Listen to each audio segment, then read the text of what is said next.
जय हिंद दोस्तों। तो तेजस्वी जी का एक बयान आया है। बड़े नेता हैं इंडी गठबंधन के, लालू जी के पुत्र हैं तो बड़े अपने आप हो गए, कोई और क्वालिफिकेशन की ज़रूरत ही नहीं है। राहुल गांधी जी भी बड़े नेता हैं, ऐसे ही तेजस्वी जी भी बड़े नेता हैं। उनका बयान आया है कि मुसलमानों को किसी ने गलत नज़र से देखा तो ईंट से ईंट बजा दूंगा। अब आप इसका मतलब निकालिए कि ईंट से ईंट बजाने का क्या मतलब होता है। बहुत ही गलत भड़काऊ बयान है। और भाई साहब, इतना ही अगर आपको लोगों से प्यार है, इतना ही आपको अगर सबकी सुरक्षा का ख्याल है, तो दो लाइन कभी, दो शब्द कभी हिंदुओं के लिए भी बोल लिया करो। जब वो कहते हैं सर तन से जुदा कर देंगे, जब वो हमको दिवाली नहीं मनाने देते, जब हमको वो दुर्गा विसर्जन नहीं करने देते, जब राम गोपाल मिश्रा जैसे लोग मारे जाते हैं, तो तब भी बोल दिया करो ये बहुत गलत काम है। नहीं, ईंट से ईंट मत बजाओ, तब सिर्फ इतना बोल दो कि ये काम गलत है। ईंट से ईंट हमें पता है आप किसके लिए बजा रहे हो, क्यों बजा रहे हो। और फाइनली इसके कसूरवार आप याद रखिएगा, हम खुद हिंदू हैं, ये हमें नहीं भूलना और इसी पे इम्प्रूव करना है। क्योंकि हम हिंदू नहीं हैं, हम पहले यादव हैं, हम पहले पंजाबी हैं, खत्री हैं, हम अग्रवाल हैं, हम कोई भी जात के हैं, पंडित हैं, ब्राह्मण हैं, किसी भी जात के हैं, ठाकुर हैं, लेकिन हम हिंदू बाद में हैं। उनको पता है मुसलमान एक लॉयल वोट बैंक है।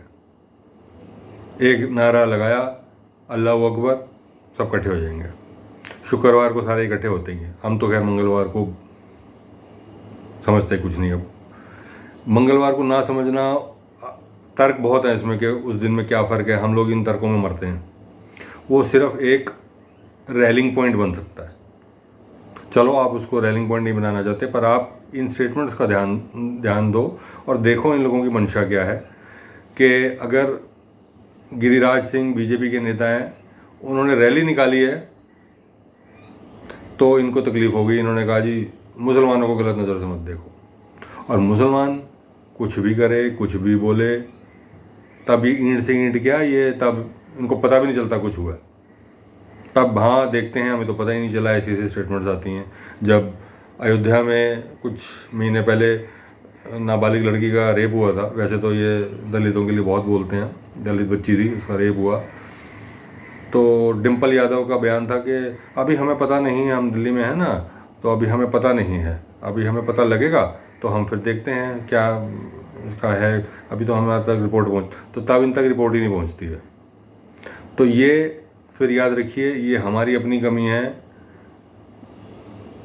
बटेंगे तो कटेंगे वाला जो बयान है बिल्कुल सही है। आप उसको कुछ भी आप सोचिए कि वो बहुत ज़्यादा बोल दिया, इतना क्या डर है। आप वो डर वाली वो जो सिचुएशन आप सोच रहे हो वो आने मत दो तो अच्छा है।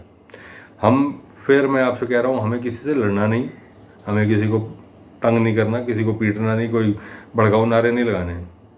हमारे पास अभी आज की डेट में एक एडवांटेज है, वो है पॉपुलेशन का। अगर हम उसे यूज़ करें ठीक से तो हमारी आबादी अच्छी है।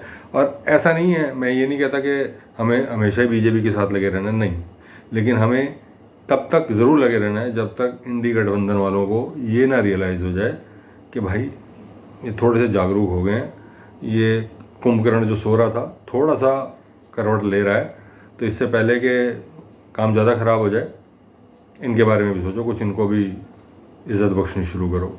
ये भी इसी देश के नागरिक हैं। धन्यवाद। जय हिंद।